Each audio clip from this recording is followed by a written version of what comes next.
इस रील पर 16 million views थे, लेकिन मोदी सरकार ने आईटी एक्ट का मिसयूज करके इसे इंडिया में ब्लॉक करवा दिया। लेकिन पता है क्या है, इन लोगों को एहसास नहीं है कि जनता में कितनी ताकत है।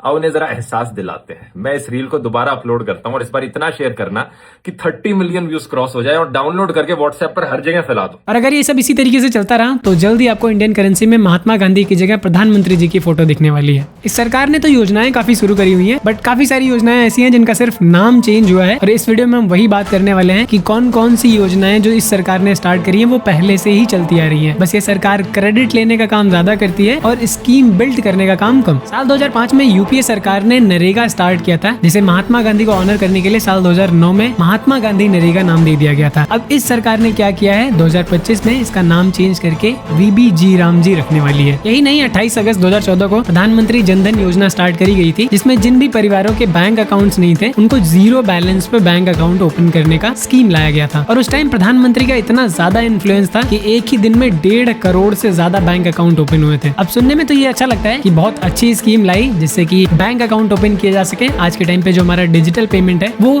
इसीलिए पॉसिबल हो पाया क्योंकि मोस्टली लोगों के बैंक अकाउंट्स ऑलरेडी हैं। बट सच्चाई ये है कि इसके ठीक 2 साल पहले अगस्त 2012 में आरबीआई ने एक स्कीम लॉन्च करी थी, जिसके तहत जीरो बैंक बैलेंस पर आपका अकाउंट ओपन किया जाएगा। आपको फ्री में एटीएम या फिर डेबिट कार्ड प्रोवाइड किया जाएगा। स्वच्छ भारत अभियान के बारे में तो सुना ही होगा। 2 अक्टूबर साल 2014 को ये लॉन्च किया गया था, जिसका उद्देश्य खुले में शौच को पूरी तरीके से समाप्त करने का था। ये भी कोई नई चीज नहीं थी। साल 2012 में निर्मल भारत अभियान शुरू किया गया था। ये इसी का एक्सटेंडेड वर्जन है, जिसका क्रेडिट भाजपा सरकार ने ले लिया। 22 जनवरी 2015 को प्रधानमंत्री नरेंद्र मोदी जी ने बेटी बचाओ बेटी पढ़ाओ अभियान शुरू किया था, जिसका उद्देश्य बेटियों की शिक्षा, सामाजिक और वित्तीय रूप से उन्हें स्वतंत्र बनाना और सामाजिक शोषण से भी बचाना था। अब ये कोई मास्टर स्ट्रोक नहीं था, बल्कि साल 2008 में ministry of women and child development ने national girl child day programme start किया था। ये बस वही है और कुछ नहीं है। मेक इन इंडिया जिसे साल 2014 में स्टार्ट किया गया था, इसका पर्पस ये था कि जो मैन्युफैक्चरिंग सेक्टर है उनको बढ़ावा देना है। ये भी कोई नई चीज नहीं थी, क्योंकि साल 2011 में नेशनल मैन्युफैक्चरिंग पॉलिसी बनाई गई थी, जिसका भी सेम मोटिव था। फरवरी 2016 में प्रधानमंत्री फसल बीमा योजना सरकार के द्वारा लॉन्च किया जाता है, जिसका मेन मोटिव ये था कि जो फार्मर्स की इनकम है उसको स्टेबलाइज किया जा सके। क्योंकि होता ये था कि जब फसलें बर्बाद हो जाती तो किसानों को लोन उठाने पड़ते थे, फिर उनको चुकता नहीं कर पाते थे। ये सारी प्रॉब्लम्स को कम करने के लिए ये बीमा योजना स्टार्ट करी गई थी। इस स्कीम को सुनने के बाद मुझे लगा चलो सरकार ने किसानों के लिए कुछ तो किया, बट इसके ठीक 5 साल पीछे जाने पे पता चलता है कि एक संशोधित कृषि बीमा योजना 2010-11 में ऑलरेडी चल रही थी। बस करंट सरकार ने इसका नाम चेंज किया है और कुछ भी चेंज नहीं हुआ है। अभी भारत में जो 80 करोड़ लोगों को फ्री का राशन मिल रहा है, ये भी इस गवर्नमेंट की देन नहीं है, ये भी पिछली सरकारों की ही देन है। ऐसी कई योजनाएं हैं जो पिछली सरकार द्वारा शुरू की गई हैं। इस सरकार में बस नाम चेंज हुआ है ताकि क्रेडिट लिया जा सके।